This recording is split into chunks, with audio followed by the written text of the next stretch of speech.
Hey everyone, Nigel and Luke here, and welcome to Crime Zone.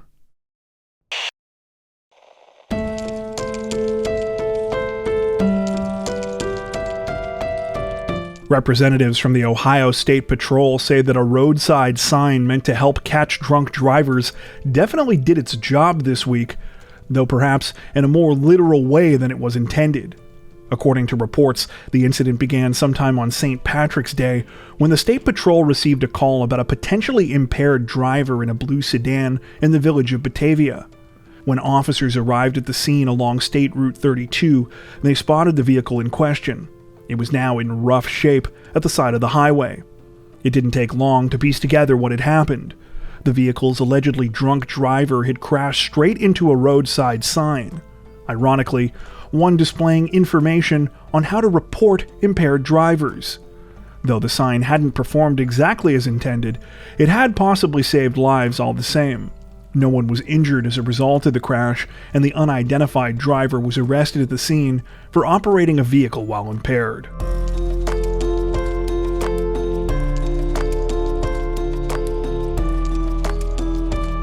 Authorities in Newport News, Virginia say that a couple of escaped inmates chose an interesting way to spend their few short hours of freedom this week after they broke out of the big house and headed straight for the international house. Of pancakes, that is. According to reports, the incident began at around 7:15 p.m. on March 20th, when guards at the Newport News jail realized that 2 inmates were missing during a routine head count. They would quickly discover that the 2 men, later identified as 37-year-old John Garza and 43-year-old Arlie Nemo, had escaped from their cell. Garza and Nemo allegedly managed to pull off the jailbreak by taking advantage of an undisclosed construction design weakness at the building. Using crude tools made from a toothbrush and a piece of metal, they were able to dig to some untied rebar between the walls, which they then used to create a hole large enough to climb through. Once outside of their jail cell, they scaled a containment wall and fled the facility. Fortunately for authorities, it seems that Garza and Nemo's first priority wasn't getting as far away from the area as possible. Instead, they decided to stop at the nearest IHOP restaurant, located just 7 miles away from the jail. It was here, thanks to observant citizens who spotted them and alerted police, that they were arrested just a few hours after their escape. Both men were already in custody on several charges each prior to the escape. Garza was being held on contempt of court, probation violations, and failure to appear, while Nemo was in for credit card fraud, credit card larceny, forgery, possession of burglary tools, grand larceny, contempt of court, and probation violation. Of course, police say the pair will now likely face additional charges for the escape. In the meantime, the local sheriff's office and jail officials say that they are conducting an investigation to see how they can tighten up security at the facility and reduce the odds of a similar incident taking place.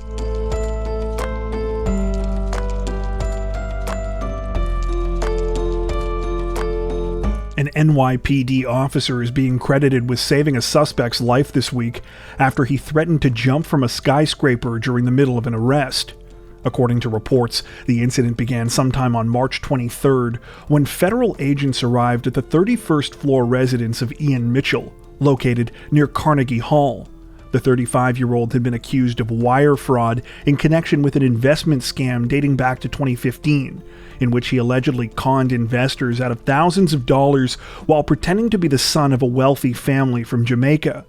However, when agents made their way into Mitchell's apartment, he refused to come quietly.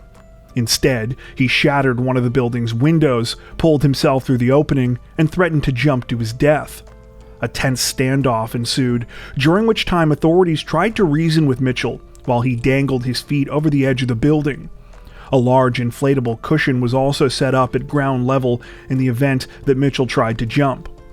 After several hours of failed negotiations, though, it was clear that authorities weren't getting anywhere.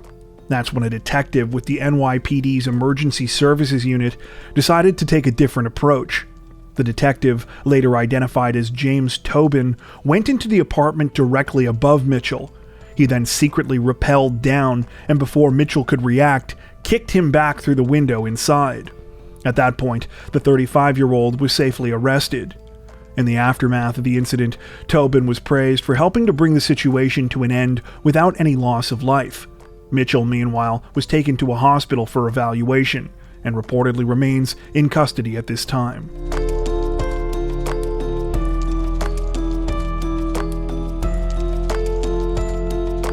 Authorities in Vancouver, Washington released a tragic update in the disappearances of a local mother and her young daughter this week, announcing that both of their bodies had been found more than a week after they were last seen alive. According to reports, 27-year-old Michelle Melendez and her daughter, 7-year-old Layla Stewart, were reported missing on March 18th by family members who said that they hadn't heard from them since March 11th. That same day, officers conducted a welfare check at the young mother and daughter's residence. No one was home except for their dog. A neighbor stated that they hadn't seen Michelle or Layla for a few days, but that their dog had been inside barking. After speaking with more people, investigators learned that on the night of March 11th, Michelle, Layla, and Michelle's ex-boyfriend Kirkland Warren had stayed at the home of an acquaintance. The next morning, the three were seen leaving in a burgundy Dodge Charger. On March 19th, Michelle's mother contacted police after she was able to find her daughter's white 2000 Chrysler 200. The vehicle was seized and processed for evidence. The search for Michelle and Layla came to a tragic end on the morning of March 22nd, when police in the city of Washougal received a call from a concerned motorist. The driver said that they had seen what appeared to be two life-size mannequins down an embankment just off the roadway. When officers arrived at the scene, they discovered that these were in fact human bodies. Sadly, they were later confirmed to be those of Michelle and Layla. Their causes of death are still being determined. While the case is still very much under investigation at the time of this recording, police say that Michelle's ex-boyfriend Kirkland Warren is a person of interest. Not only is he believed to be the last person to see Michelle and Layla alive, but Michelle also had an order of protection against him related to an undisclosed domestic violence incident. Furthermore, Warren was recently arrested in connection with a December incident in which he allegedly shot at Michelle's apartment and was not supposed to have any contact with her at the time that she and her daughter went missing. Though Warren has not been charged with anything related to Michelle and Layla's disappearances or deaths at the time of this recording, he was arrested on several other charges, including tampering with a witness, violation of domestic violence orders, assault, drive-by shooting, and unlawful possession of a firearm. He was arrested on March 19th after a search warrant was executed at his residence. In addition to all of this, authorities say that prior to Michelle and Layla's deaths, Warren was out on bond in connection with a 2017 homicide case in Arkansas. Currently, Warren is being held without bail in the Clark County Jail.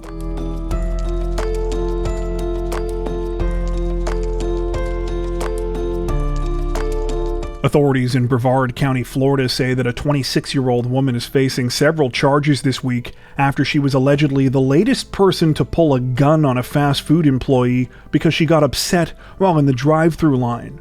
According to reports, the incident took place sometime on March 16th when the suspect, later identified as 26-year-old Quavee Young, pulled up to the drive-thru at a McDonald's location in the city of Cocoa. When it came time to order, she allegedly asked for something that wasn't on the menu. Employees at the restaurant reportedly explained that they wouldn't be able to help Young, something which she apparently already knew because this was actually her second time at the drive-thru that day. However, this time, Young apparently wasn't taking no for an answer. When asked why she was upset, Young allegedly pulled out a handgun, waved it at the worker, and threatened to, quote, push her back. The 26-year-old then reportedly drove to the second drive-thru window with the gun still in her lap. In the meantime, employees called 911. When officers arrived, they found Young in possession of the handgun, which was allegedly equipped with a drum-style magazine capable of carrying 50 rounds of ammunition. Young was arrested and is now facing charges including aggravated assault with a deadly weapon without intent to kill, open carry of a weapon, and driving with a suspended license. Unfortunately, reports do not mention the item that the 26-year-old tried to order that wasn't on the McDonald's menu.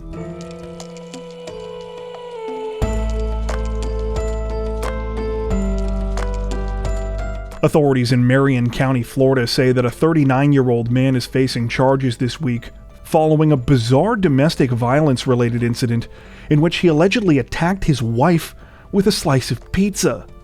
The incident began sometime on the afternoon of March 17th when police received a 911 hang-up call from an address near the city of Ocala. When officers arrived at the scene, they were greeted by one of the homeowners, 39-year-old Ortelio Alfonso, who apparently said that nothing was wrong. He and his wife had just been arguing about something related to disciplining their child. However, Alfonso's wife told a different story. She said that the argument had turned violent. When it had, Alfonso had picked up a slice of pizza from their kitchen and had slapped her in the left side of the face. It didn't take long for officers to figure out that the wife was the one who was telling the truth. According to a police report, she had, quote, remnants of pizza in her hair and ear area, and there was sauce splattered on the walls and ceiling of the kitchen. After being placed in handcuffs, Alfonso also reportedly admitted to the food-related attack. However, he apparently wanted it on the record that he did not physically strike his wife with his hands, only the pizza. He was arrested on a misdemeanor battery charge and booked into the county jail.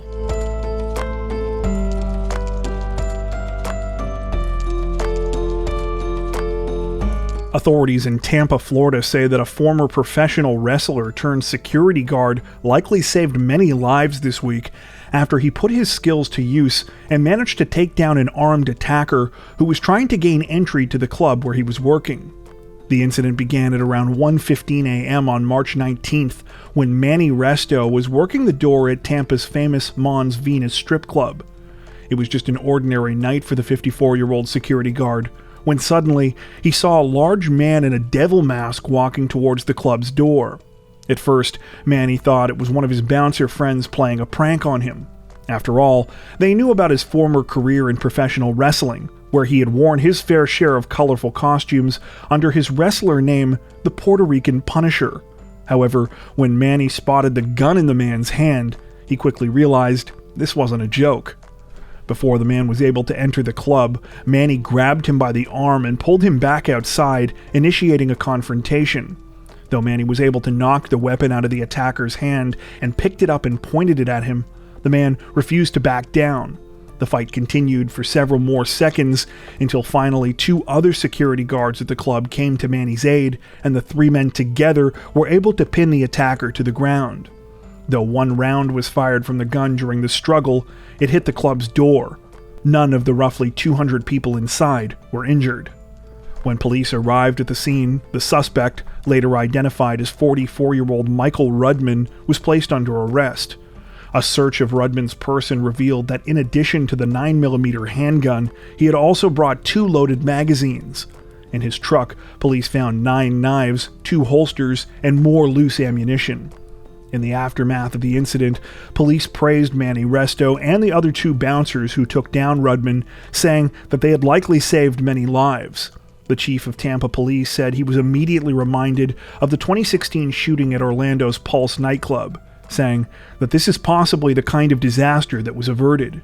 At the time of this recording, Rudman is facing charges including aggravated assault with a deadly weapon, battery, and aggravated battery with a deadly weapon. According to reports, his prior criminal record includes offenses such as domestic violence, battery, reckless driving, and DUI. He also had an active wrist protection order due to his mental state, meaning that any weapons he had should have been confiscated by authorities. Right now, police say that the circumstances under which Rudman obtained the handgun used in this week's incident are still under investigation.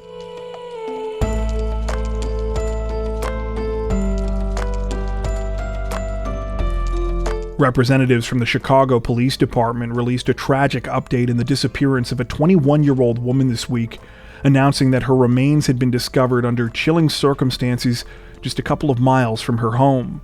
According to reports, 21-year-old Rosa Chacon was last seen on January 18th when she got into an Uber outside of her family home in Chicago's Little Village neighborhood.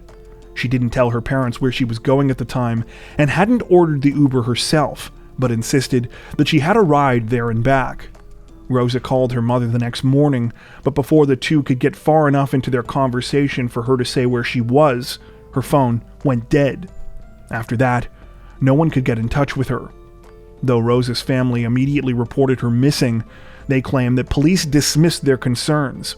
They allegedly stated that she was probably a runaway, even after family members insisted it was unlike the 21-year-old to go completely silent like this.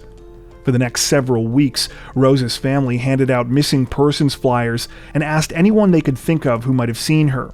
They also hired their own private investigator to look into the case after they said that police refused. The investigator reportedly uncovered that Rosa was headed to the 2400 block of Western Avenue on the night she disappeared, which is about 40 miles south of her home.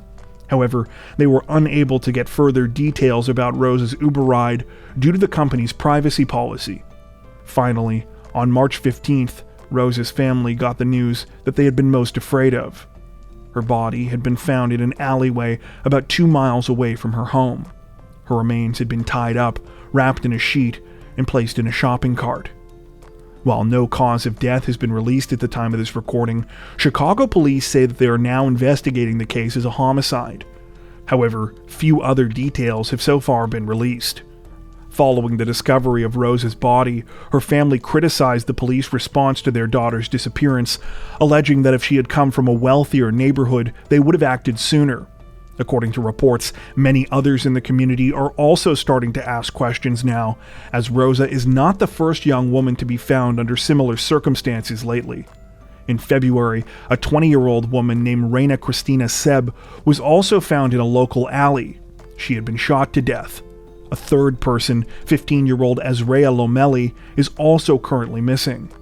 Rosa's family believes that she may have been the victim of a kidnapping and are now imploring police to finally try and obtain the data from the Uber ride on the night she went missing. At the time of this recording, the situation is still developing. Before we wrap up, we'd like to take a minute to thank our amazing supporters over on Patreon. As many of you are aware, our situation on YouTube always seems to be a bit uncertain, but our patrons help to ensure that we can continue to make content like this long term without having to worry as much about what surprises might be thrown our way. Plus, patrons also get access to 4 additional stories per week for each of our Crimes of the Week and Crimes of the Week International videos. If you'd like to help support the channel directly, head over to patreon.com/crimezone to join. You can also find that link in the description below. As always, thank you so much for watching, and take care.